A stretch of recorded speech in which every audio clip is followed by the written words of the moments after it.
Now we're going to cut out our romper, and you can fold over from both sides the fabric for the front and the back. I'm going to have to turn mine over here, and I would recommend that you only use absolutely what you need and save yourself some fabric.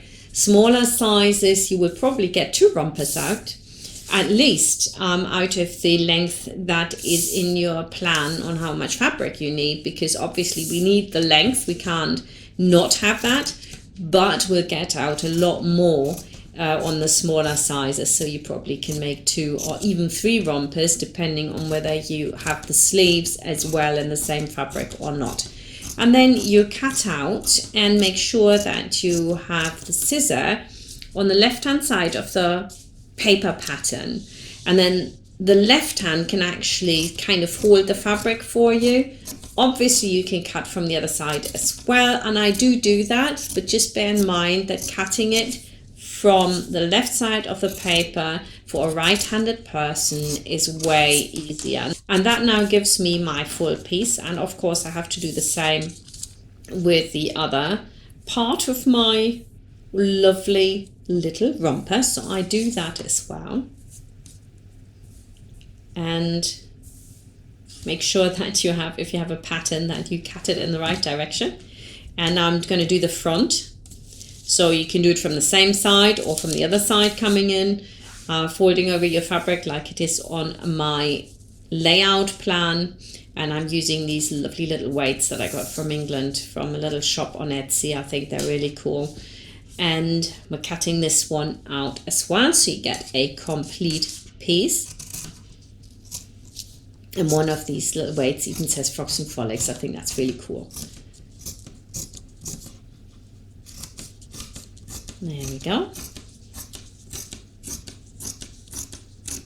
I actually really enjoyed making rompers, because I hadn't done any like this before, and it's very, very different to doing clothes for ladies or older children. So it was a bit of a learning curve, but I think I've arrived at a very, very nice pattern that you will really enjoy. It fits very well. So I've done the front as well now, so back and front. Next, I'm going to cut out my facing, and that's on the fold again as well.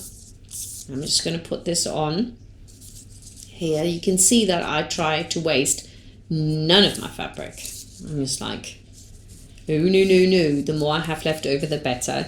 I got out 2 rompers, one for 18 to 24 months and one 9 to 12 months out of this one length, and I had some left over. So it's really quite good. But that's because my sleeves also are in a different fabric, so we'll see that in a minute. I'll cut that out as well. And you can pin this. I just held it down with my hands, and there we go, and that is my facing done. And you also want to cut the gusset. The gusset has got 2 curves to it, and it's the upper curve that gets inserted into that little circular part that we've got on the back leg. So you want to mark it with a snip, or you could just fold it in half and then mark the center, so that's already done. As long as you mark it somewhere at that top so you don't get them confused and accidentally put the wrong bit in, because the curve at the bottom is a little bit longer. Moving swiftly on to my binding. So if you're doing more than one romper and you are quite an experienced sewer, you can just like cut yourself a whole long length and then just cut it as you need it. This is what I did here, but of course in my pattern I give you the exact length that it has to be, so that you can check that out as well if you wanted to. If you're not sure that you might stretch something, then having the correct length really helps. For me, I don't need it. I went for 5.5 centimeters here, cut that strip off, and I'm ready with my binding for when I need it. Always fold over the fabric so that you have a shorter length to cut. Makes good sense, right? And that's it. Lovely. So this is ready to go. What is missing? Yep, it is all my contrast. I'm going to cut my cups now.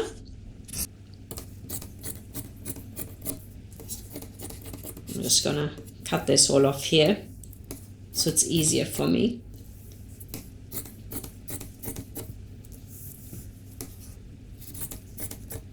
There we go.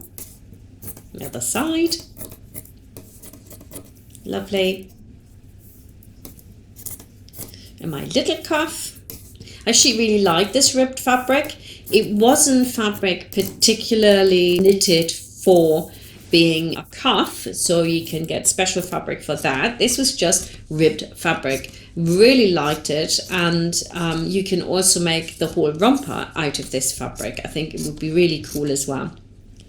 And here we've got my collar. Actually, for most of you, I would cut it as one piece and just lay out the fabric, because I have found that sometimes you make it slightly too long or too short when you do that. So finally, I'm going to cut my sleeves. So I have all my weights back on, and I'm going to cut round these. You need a pair, that's really important.